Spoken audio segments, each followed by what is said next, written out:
DCM DK ಶಿವಕುಮಾರ್ಗೆ ಶುರುವಾಗುತ್ತಾ supreme ಸಂಕಷ್ಟ ಅನ್ನೋದು ಸದ್ಯ ಇರುವ ಪ್ರಶ್ನೆ. ಕಾರಣ ಅಕ್ರಮ ಆಸ್ತಿ ಬಗ್ಗೆ ಸಿಬಿಐಗೆ ವಹಿಸಿದ್ದ ತನಿಖೆ ಹಿಂಪಡೆದಿರುವ ಕೇಸ್ ಇದು. ಸುಪ್ರೀಂ ಕೋರ್ಟ್ನಲ್ಲಿ ಇವತ್ತು ಪ್ರಕರಣದ ವಿಚಾರಣೆ ಆಗುತ್ತೆ ಅನ್ನೋದರ ಡೀಟೇಲ್ ಸಿಗ್ತಾ ಇದೆ. ನ್ಯಾಯಮೂರ್ತಿ ಸೂರ್ಯಕಾಂತ್ ನೇತೃತ್ವದ ಪೀಠದಲ್ಲಿ ವಿಚಾರಣೆ ಆಗುತ್ತೆ. ರಾಜ್ಯ ಸಚಿವ ಸಂಪುಟ ಸಿಬಿಐ ತನಿಖೆನ ವಾಪಸ್ ಪಡೆದುಕೊಂಡಿತ್ತು. ಹಾಗಾಗಿ ಸುಪ್ರೀಂ ಕೋರ್ಟ್ ಕದ ತಟ್ಟಿತ್ತು. ಬಿಜೆಪಿಯ ಶಾಸಕ ಯತ್ನಾಳ್ ಅವರು ಸಲ್ಲಿಕೆ ಮಾಡಿರುವಂತಹ ಅರ್ಜಿಯ ವಿಚಾರಣೆ ಇವತ್ತು ಸುಪ್ರೀಂ ಕೋರ್ಟ್ನಲ್ಲಿ ಆಗೋದು. ಇದರ ವಿರುದ್ಧ ನಮ್ಮ ಹೋರಾಟ ನಿರಂತರ ಅಂತ ಯತ್ನಾಳ್ ಅವರು ಹೇಳಿದ್ರು. ಅದರಂತೆ ಸುಪ್ರೀಂ ಕೋರ್ಟ್ ಬಾಗಿಲು ತಟ್ಟಿದ್ರು. ಒಂದು ಅರ್ಜಿ ಸಲ್ಲಿಕೆ ಆಗಿತ್ತು. ಆ ಅರ್ಜಿಯ ವಿಚಾರಣೆ ಇವತ್ತು ಆಗುತ್ತೆ. ಸಚಿವ ಸಂಪುಟಕ್ಕೆ ಒಂದು ರೈಟ್ಸ್ ಇರುತ್ತೆ ಅಂತ ಅಲ್ಲ, ಅದು ನಿಜವಾಗ್ಲೂ ಅದೇ ಆಗುತ್ತೆ. ಯಾಕಂದ್ರೆ ಅದು ಬಿಜೆಪಿ ಸರ್ಕಾರದ ಅವಧಿಯಲ್ಲಿ, ಯಡಿಯೂರಪ್ಪನವರ ಸರ್ಕಾರದ ಅವಧಿಯಲ್ಲಿ ಅದನ್ನ ಕೊಟ್ಟಿದ್ದು ಸಿಬಿಐಗೆ. ಆಮೇಲೆ ಅದನ್ನ ವಾಪಸ್ ತಗೊಂಡಿದೆ. ಅಲ್ಲಿ ಬಿಜೆಪಿ ಸರ್ಕಾರ, ಕಾಂಗ್ರೆಸ್ ಸರ್ಕಾರ ಅಂತ ಬರೋದಿಲ್ಲ. ಅಲ್ಲಿ ಕ್ಯಾಬಿನೆಟ್ ಅಂತ ಹೇಳಿ ಬರುತ್ತೆ. Cabinet is very powerful. ಈಗ ಒಂದು ಕಾನೂನು ಇದೆಯಲ್ಲ, ಶಾಸನ, ಈಗ ನಾವೇನು ಹೇಳ್ತೀವಿ, ಕೋರ್ಟ್ಗೆ ಹೋಗ್ತೀನಿ ಅಂತ, ಕೋರ್ಟಲ್ಲಿ ಏನಾಗುತ್ತೆ, ಕಾನೂನಾತ್ಮಕವಾಗಿ ಇತ್ಯರ್ಥ ಆಗುತ್ತೆ. ಆ ಕಾನೂನು ರೆಡಿ ಮಾಡೋದು ಯಾರು? ಶಾಸನ ಬರೆಯೋದು ಯಾರು? ಅದೇ ಇಲ್ಲೇ ಬರೀಬೇಕಷ್ಟೆ. ಸಂಪುಟದಲ್ಲಿ ಅಪ್ರೂವಲ್ ಆದ್ರೆ ಅದಕ್ಕೆ ರಾಜ್ಯಪಾಲರ ಅಂಕಿತ ಬಿದ್ದರೆ ಅದು ಕಾನೂನು ಆಗುತ್ತೆ. ಕಾನೂನು ಆದ ನಂತರ ಕೋರ್ಟ್ ಅದನ್ನೇ ನಡ್ಕೊಳ್ಳಿ ಅಂತ ಹೇಳೋದು. ಬಟ್ ಯತ್ನಾಳ್ ಅವತ್ತು ಒಂದು ರೀತಿಯಲ್ಲಿ ಹಿಂಗಾಗಲ್ಲರಿ ನಾನು ಪ್ರಶ್ನೆ ಮಾಡ್ತೀನಿ ಅಂತ ಹೋದ್ರು. ಐ ಡೋಂಟ್ ನೋ ಏನಾಗುತ್ತೆ ಇವತ್ತು ಅಂತೇಳಿ. ಈ ಹಿಂದೆ ಯಾರು ಒಬ್ರು ನಾಯಕರು, ಅಂದರೆ ನಾವು ನೀರು ಬರ್ತಾ ಇಲ್ಲ, ಮತ್ತೊಂದು ಬರ್ತಾ ಇಲ್ಲ ಅಂತ ಅಲ್ಲ ಶಾಸಕರ ಹತ್ರ ಕೇಳಬೇಕಾಗಿರೋದು. ಅದು ಅಧಿಕಾರಿಗಳ ಕೆಲಸ. ಶಾಸಕರ ಕೆಲಸ ಶಾಸನ ಬರೆಯೋದು ಅಂತ. ಹೆಂಗಿರ್ಬೇಕು? ಶಾಂತವರಿ ಗೋಪಾಲ್ ಗೌಡ್ರ ಬಳಿಕೆ ಯಾರು ಹೋದ್ರೆ, ಶಾಂತವರಿ ಗೋಪಾಲ್ ಗೌಡ್ರ ಬಹಳ ದೊಡ್ಡ ಹೋರಾಟಗಾರ.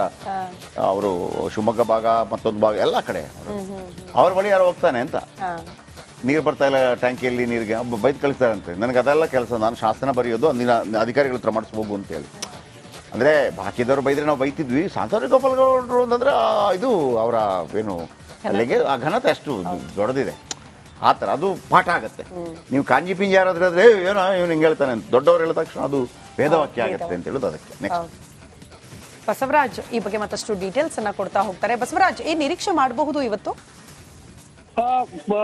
ಪ್ರಮುಖವಾಗಿ ಅಕ್ರಮ ಆಸ್ತಿ ಸಂಬಂಧವಾಗಿ ಡಿಕೆ ಶಿವಕುಮಾರ್ಗೆ ಒಂದು ದಿನ ಇದು ಸಂಕಷ್ಟ ಇದ್ದೇ ಇದೆ. ಯಾಕಂದ್ರೆ ರಾಜ್ಯದಲ್ಲಿ ಕ್ಯಾಬಿನೆಟ್ ಅದನ್ನ ವಾಪಸ್ ಪ್ರಕರಣ ಪಡೆದ್ರು ಕೂಡ ಹೈಕೋರ್ಟ್ ನಲ್ಲಿ ಪ್ರಶ್ನೆ ಮಾಡಲಾಗಿತ್ತು. ಹೈಕೋರ್ಟ್ ಕೂಡ ಒಂದು ಆದೇಶ ಮಾಡುತ್ತೆ, ಇದು ನಮ್ಮ ವ್ಯಾಪ್ತಿಗೆ ಬರೋಲ್ಲ, ಇದನ್ನ ಸುಪ್ರೀಂ ಕೋರ್ಟ್ ಅಲ್ಲಿ ಪ್ರಶ್ನೆ ಮಾಡಿ ನೀವು ಅನ್ನುವಂಥದ್ದನ್ನು. ಹಾಗಾಗಿ ಸಿಬಿಐ ಮತ್ತು ಬಸವನಗೌಡ ಪಾಟೀಲ್ ಯತ್ನಾಳ್ ಅವರು ಈ ಒಂದು ಸುಪ್ರೀಂ ಕೋರ್ಟ್ ಅಲ್ಲಿ ಒಂದು ದಾವೆಯನ್ನು ಹೂಡಿದ್ರು. ಈ ಅಕ್ರಮ ಆಸ್ತಿ ವಾಪಸ್ ಪ್ರಕರಣ ಏನಿದೆ ಅದನ್ನ ವಾಪಸ್ ತೆಗೆದುಕೊಂಡಂತ ಕ್ರಮ ಸರಿ ಇಲ್ಲ ಅನ್ನುವಂತ ಒಂದು ದಾವೆಯನ್ನು ಹೂಡಿದ್ರು. ಇದು ಕಳೆದ 2-3 ತಿಂಗಳಿಂದ ಕೂಡ ಆ ಪ್ರಕರಣ ಕೋರ್ಟ್ ನಲ್ಲಿ ಬರುತ್ತೆ ಅನ್ನುವಂತ ನಿರೀಕ್ಷೆ ಇತ್ತು. ಆದ್ರೆ ಅಂತಿಮವಾಗಿ ಇವತ್ತು ವಿಚಾರಣೆಗೆ ಬರ್ತಾ ಇದೆ. ಹಾಗಾಗಿ ಇದು ಡಿಕೆ ಶಿವಕುಮಾರ್ ಅವರ ಪ್ರಕರಣವನ್ನ ಒಂದು ಸುಪ್ರೀಂ ಕೋರ್ಟ್ ತನಿಖೆಗೆ ವಹಿಸಿಕೊಂಡಿದ್ದೆ ಆದಲ್ಲಿ ಇದು ಒಂದು ರೀತಿಯಲ್ಲಿ ಡಿಕೆ ಶಿವಕುಮಾರ್ ಅವ್ರಿಗೆ ಸಂಕಷ್ಟ ತಂದೊಡ್ಡದಂತೂ ಸತ್ಯ. ಯಾಕಂದ್ರೆ ಅವರು ಮುಂದಿನ ಹುದ್ದೆಗಳ ಆಕಾಂಕ್ಷಿಯಾಗಿದ್ದಾರೆ. ಅದು ಕೂಡ ಒಂದಷ್ಟು ದೂರ ಆಗ್ಬೋದು. ಯಾಕಂದ್ರೆ ಮುಂದಿನ ಜೂನ್-ಜುಲೈ ವರೆಗೆ ಅವರು ಸಿಎಂ ಸ್ಥಾನದ ಬಗ್ಗೆ ಪಟ್ಟು ಹಿಡ್ಕೊಂಡು ಕೂತ್ಕೋತಾರೆ ಅನ್ನುವಂತ ಒಂದಷ್ಟು ಲೆಕ್ಕಾಚಾರಗಳಿದಾವೆ ರಾಜಕೀಯವಾಗಿ. ಈ ಕೇಸ್ ಏನಾದ್ರೂ ಸಿಬಿಐ ಇದನ್ನ ಊರ್ಜಿತ ಮಾಡಿ ಅಕ್ರಮ ಪ್ರಕರಣ, ಆಸ್ತಿ ಪ್ರಕರಣ ಏನಿದೆ ಅದು ವಾಪಸ್ ತೆಗೆದುಕೊಂಡ ಕ್ರಮ ಸರಿ ಇಲ್ಲ ಅನ್ನುವಂಥದ್ದು ಏನಾದ್ರು ಆದೇಶ ನೀಡಿದ್ದೆ ಆದಲ್ಲಿ ಡಿಕೆ ಶಿವಕುಮಾರ್ ಅವರಿಗೆ ಒಂದಷ್ಟು ಸಂಕಷ್ಟಗಳು ಎದುರಾಗುವುದಂತೂ ಸತ್ಯ.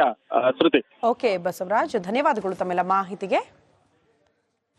ಡಿಸಿಎಂ ಡಿಕೆ ಶಿವಕುಮಾರ್ಗೆ ಶುರುವಾಗುತ್ತಾ ಸುಪ್ರೀಂ ಸಂಕಷ್ಟ ಅನ್ನೋದು ಸದ್ಯ ಇರುವ ಪ್ರಶ್ನೆ. ಕಾರಣ ಅಕ್ರಮ ಆಸ್ತಿ ಬಗ್ಗೆ ಸಿಬಿಐಗೆ ವಹಿಸಿದ್ದ ತನಿಖೆ ಹಿಂಪಡೆದಿರುವ ಕೇಸ್ ಇದು. ಸುಪ್ರೀಂ ಕೋರ್ಟ್ನಲ್ಲಿ ಇವತ್ತು ಪ್ರಕರಣದ ವಿಚಾರಣೆ ಆಗುತ್ತೆ ಅನ್ನೋದರ ಡೀಟೇಲ್ ಸಿಗ್ತಾ ಇದೆ. ನ್ಯಾಯಮೂರ್ತಿ ಸೂರ್ಯಕಾಂತ್ ನೇತೃತ್ವದ ಪೀಠದಲ್ಲಿ ವಿಚಾರಣೆ ಆಗುತ್ತೆ. ರಾಜ್ಯ ಸಚಿವ ಸಂಪುಟ ಸಿಬಿಐ ತನಿಖೆನ ವಾಪಸ್ ಪಡೆದುಕೊಂಡಿತ್ತು. ಹಾಗಾಗಿ ಸುಪ್ರೀಂ ಕೋರ್ಟ್ ಕದ ತಟ್ಟಿತ್ತು. ಬಿಜೆಪಿಯ ಶಾಸಕ ಯತ್ನಾಳ್ ಅವರು ಸಲ್ಲಿಕೆ ಮಾಡಿರುವಂತಹ ಅರ್ಜಿಯ ವಿಚಾರಣೆ ಇವತ್ತು ಸುಪ್ರೀಂ ಕೋರ್ಟ್ನಲ್ಲಿ ಆಗೋದು. ಇದರ ವಿರುದ್ಧ ನಮ್ಮ ಹೋರಾಟ ನಿರಂತರ ಅಂತ ಯತ್ನಾಳ್ ಅವರು ಹೇಳಿದ್ರು. ಅದರಂತೆ ಸುಪ್ರೀಂ ಕೋರ್ಟ್ ಬಾಗಿಲು ತಟ್ಟಿದ್ರು. ಒಂದು ಅರ್ಜಿ ಸಲ್ಲಿಕೆ ಆಗಿತ್ತು. ಆ ಅರ್ಜಿಯ ವಿಚಾರಣೆ ಇವತ್ತು ಆಗುತ್ತೆ. ಸಚಿವ ಸಂಪುಟಕ್ಕೆ ಒಂದು ರೈಟ್ಸ್ ಇರುತ್ತೆ ಅಂತ ಅಲ್ಲ, ಅದು ನಿಜವಾಗ್ಲೂ ಅದೇ ಆಗುತ್ತೆ. ಯಾಕಂದ್ರೆ ಅದು ಬಿಜೆಪಿ ಸರ್ಕಾರದ ಅವಧಿಯಲ್ಲಿ, ಯಡಿಯೂರಪ್ಪನವರ ಸರ್ಕಾರದ ಅವಧಿಯಲ್ಲಿ ಅದನ್ನ ಕೊಟ್ಟಿದ್ದು ಸಿಬಿಐಗೆ. ಆಮೇಲೆ ಅದನ್ನ ವಾಪಸ್ ತಗೊಂಡಿದೆ. ಅಲ್ಲಿ ಬಿಜೆಪಿ ಸರ್ಕಾರ, ಕಾಂಗ್ರೆಸ್ ಸರ್ಕಾರ ಅಂತ ಬರೋದಿಲ್ಲ. ಅಲ್ಲಿ ಕ್ಯಾಬಿನೆಟ್ ಅಂತ ಹೇಳಿ ಬರುತ್ತೆ. Cabinet is very powerful. ಈಗ ಒಂದು ಕಾನೂನು ಇದೆಯಲ್ಲ, ಶಾಸನ, ಈಗ ನಾವೇನು ಹೇಳ್ತೀವಿ, ಕೋರ್ಟ್ಗೆ ಹೋಗ್ತೀನಿ ಅಂತ, ಕೋರ್ಟಲ್ಲಿ ಏನಾಗುತ್ತೆ, ಕಾನೂನಾತ್ಮಕವಾಗಿ ಇತ್ಯರ್ಥ ಆಗುತ್ತೆ. ಆ ಕಾನೂನು ರೆಡಿ ಮಾಡೋದು ಯಾರು? ಇದೆ ಶಾಸನ ಬರೆಯೋದು ಯಾರು? ಅದೇ ಇಲ್ಲೇ ಬರಿಬೇಕಷ್ಟೇ. ಸಂಪುಟದಲ್ಲಿ ಅಪ್ರೂವಲ್ ಆದರೆ ಅದಕ್ಕೆ ರಾಜ್ಯಪಾಲರ ಅಂಕಿತ ಬಿದ್ದರೆ ಅದು ಕಾನೂನು ಆಗುತ್ತೆ. ಕಾನೂನು ಆದ ನಂತರ ಕೋರ್ಟ್ ಅದನ್ನೇ ನಡ್ಕೊಳ್ಳಿ ಅಂತ ಹೇಳೋದು. ಬಟ್ ಯತ್ನಾಳ್ ಅವತ್ತು ಒಂದು ರೀತಿಯಲ್ಲಿ ಹಿಂಗಾಗಲ್ಲರಿ ನಾನು ಪ್ರಶ್ನೆ ಮಾಡ್ತೀನಿ ಅಂತ ಹೋದ್ರು. ಐ ಡೋಂಟ್ ನೋ ಏನಾಗುತ್ತೆ ಇವತ್ತು ಅಂತೇಳಿ. ಈ ಹಿಂದೆ ಯಾರು ಒಬ್ಬರು ನಾಯಕರು ಅಂದರೆ ನಾವು ನೀರು ಬರ್ತಾ ಇಲ್ಲ ಮತ್ತೊಂದು ಬರ್ತಾ ಇಲ್ಲ ಅಂತ ಅಲ್ಲ ಶಾಸಕರ ಹತ್ರ ಕೇಳಬೇಕಾಗಿರೋದು, ಅದು ಅಧಿಕಾರಿಗಳ ಕೆಲಸ. ಶಾಸಕರ ಕೆಲಸ ಶಾಸನ ಬರೆಯುವುದು ಅಂತ. ಹೆಂಗಿರ್ಬೇಕು? ಶಾಂತವರಿ ಗೋಪಾಲ್ ಗೌಡ್ರ ಬಳಿ ಯಾರು ಹೋದ್ರೆ, ಶಾಂತವರಿ ಗೋಪಾಲ್ ಗೌಡ್ರ ಇಸ್ ಬಹಳ ದೊಡ್ಡ ಹೋರಾಟಗಾರ. ಅವರು ಶಿವಮೊಗ್ಗ ಭಾಗ ಮತ್ತೊಂದು ಭಾಗ ಎಲ್ಲ ಕಡೆ ಅವ್ರ ಬಳಿ ಯಾರು ಹೋಗ್ತಾನೆ ಅಂತ. ನೀರು ಬರ್ತಾ ಇಲ್ಲ ಟ್ಯಾಂಕಿಯಲ್ಲಿ ನೀರಿಗೆ ಬೈದು ಕಳಿಸ್ತಾರಂತೆ. ನನಗೆ ಅದೆಲ್ಲ ಕೆಲಸ, ನಾನು ಶಾಸನ ಬರೆಯೋದು ಅಂದಿನ ಅಧಿಕಾರಿಗಳ ಹತ್ರ ಮಾಡಿಸ್ಬೋದು ಅಂತೇಳಿ. ಅಂದರೆ ಬಾಕಿದವ್ರು ಬೈದ್ರೆ ನಾವು ಬೈತಿದ್ವಿ. ಶಾಂತವರಿ ಗೋಪಾಲ್ ಗೌಡ್ರು ಅಂತಂದ್ರೆ ಇದು ಅವರ ಏನು ಅಲ್ಲಿಗೆ ಆ ಘನತೆ ಅಷ್ಟು ದೊಡ್ಡದಿದೆ. ಆ ಥರ ಅದು ಪಾಠ ಆಗುತ್ತೆ. ನೀವು ಕಾಂಜಿ ಪಿಂಜಿ ಯಾರಾದ್ರೆ ಆದರೆ ಏನೋ ಇವನು ಹಿಂಗೆ ಹೇಳ್ತಾನೆ ಅಂತ ದೊಡ್ಡವ್ರು ಹೇಳಿದ ತಕ್ಷಣ ಅದು ವೇದವಾಕ್ಯ ಆಗುತ್ತೆ ಅಂತ ಹೇಳೋದು. ಅದಕ್ಕೆ ನೆಕ್ಸ್ಟ್ ಬಸವರಾಜ್ ಈ ಬಗ್ಗೆ ಮತ್ತಷ್ಟು ಡೀಟೇಲ್ಸ್ ಅನ್ನ ಕೊಡ್ತಾ ಹೋಗ್ತಾರೆ. ಬಸವರಾಜ್, ಏನ್ ನಿರೀಕ್ಷೆ ಮಾಡಬಹುದು ಇವತ್ತು? ಪ್ರಮುಖವಾಗಿ ಅಕ್ರಮ ಆಸ್ತಿ ಸಂಬಂಧವಾಗಿ ಡಿ ಕೆ ಶಿವಕುಮಾರ್ಗೆ ಒಂದು ದಿನ ಇದು ಸಂಕಷ್ಟ ಇದ್ದೇ ಇದೆ. ಯಾಕಂದ್ರೆ ಆ ರಾಜ್ಯದಲ್ಲಿ ಕ್ಯಾಬಿನೆಟ್ ಅದನ್ನ ವಾಪಸ್ ಪ್ರಕರಣ ಪಡೆದ್ರು ಕೂಡ ಹೈಕೋರ್ಟ್ ನಲ್ಲಿ ಪ್ರಶ್ನೆ ಮಾಡಲಾಗಿತ್ತು. ಹೈಕೋರ್ಟ್ ಕೂಡ ಒಂದು ಆದೇಶ ಮಾಡುತ್ತೆ, ಇದು ನಮ್ಮ ವ್ಯಾಪ್ತಿಗೆ ಬರೋಲ್ಲ, ಇದನ್ನ ಸುಪ್ರೀಂ ಕೋರ್ಟ್ ಅಲ್ಲಿ ಪ್ರಶ್ನೆ ಮಾಡಿ ನೀವು ಅನ್ನುವಂಥದ್ದನ್ನು. ಹಾಗಾಗಿ ಸಿಬಿಐ ಮತ್ತು ಬಸವನಗೌಡ ಪಾಟೀಲ್ ಯತ್ನಾಳ್ ಅವರು ಈ ಒಂದು ಸುಪ್ರೀಂ ಕೋರ್ಟ್ ಅಲ್ಲಿ ಒಂದು ದಾವೆಯನ್ನು ಹೂಡಿದ್ರು. ಈ ಅಕ್ರಮ ಆಸ್ತಿ ವಾಪಸ್ ಪ್ರಕರಣ ಏನಿದೆ ಅದನ್ನ ವಾಪಸ್ ತೆಗೆದುಕೊಂಡಂತ ಕ್ರಮ ಸರಿ ಇಲ್ಲ ಅನ್ನುವಂತ ಒಂದು ದಾವೆಯನ್ನು ಹೂಡಿದ್ರು. ಇದು ಕಳೆದ 2-3 ತಿಂಗಳಿಂದ ಕೂಡ ಆ ಪ್ರಕರಣ ಕೋರ್ಟ್ ನಲ್ಲಿ ಬರುತ್ತೆ ಅನ್ನುವಂತ ನಿರೀಕ್ಷೆ ಇತ್ತು. ಆದ್ರೆ ಅಂತಿಮವಾಗಿ ಇವತ್ತು ವಿಚಾರಣೆಗೆ ಬರ್ತಾ ಇದೆ. ಹಾಗಾಗಿ ಇದು ಡಿ ಕೆ ಶಿವಕುಮಾರ್ ಅವರ ಪ್ರಕರಣವನ್ನ ಒಂದು ಸುಪ್ರೀಂ ಕೋರ್ಟ್ ತನಿಖೆಗೆ ವಹಿಸಿಕೊಂಡಿದ್ದೇ ಆದಲ್ಲಿ ಇದು ಒಂದು ರೀತಿಯಲ್ಲಿ ಡಿ ಕೆ ಶಿವಕುಮಾರ್ ಅವರಿಗೆ ಸಂಕಷ್ಟ ತಂದೊಡ್ಡದಂತೂ ಸತ್ಯ. ಯಾಕಂದ್ರೆ ಅವರು ಮುಂದಿನ ಹುದ್ದೆಗಳ ಆಕಾಂಕ್ಷಿಯಾಗಿದ್ದಾರೆ. ಅದು ಕೂಡ ಒಂದಷ್ಟು ದೂರ ಆಗ್ಬೋದು. ಯಾಕಂದ್ರೆ ಮುಂದಿನ ಜೂನ್-ಜುಲೈ ವರೆಗೆ ಅವರು ಸಿಎಂ ಸ್ಥಾನದ ಬಗ್ಗೆ ಪಟ್ಟು ಹಿಡ್ಕೊಂಡು ಕೂತ್ಕೋತಾರೆ ಅನ್ನುವಂತ ಒಂದಷ್ಟು ಲೆಕ್ಕಾಚಾರಗಳಿದಾವೆ ರಾಜಕೀಯವಾಗಿ. ಈ ಕೇಸ್ ಏನಾದ್ರೂ ಸಿಬಿಐ ಇದನ್ನ ಊರ್ಜಿತ ಮಾಡಿ ಅಕ್ರಮ ಪ್ರಕರಣ ಆಸ್ತಿ ಪ್ರಕರಣ ಏನಿದೆ ಅದು ವಾಪಸ್ ತೆಗೆದುಕೊಂಡ ಕ್ರಮ ಸರಿ ಇಲ್ಲ ಅನ್ನುವಂಥದ್ದು ಏನಾದ್ರು ಆದೇಶ ನೀಡಿದ್ದೇ ಆದಲ್ಲಿ ಡಿ ಕೆ ಶಿವಕುಮಾರ್ ಅವರಿಗೆ ಒಂದಷ್ಟು ಸಂಕಷ್ಟಗಳು ಎದುರಾಗುವುದಂತೂ ಸತ್ಯ. ಶ್ರುತಿ. ಓಕೆ ಬಸವರಾಜ್, ಧನ್ಯವಾದಗಳು ತಮ್ಮೆಲ್ಲ ಮಾಹಿತಿಗೆ.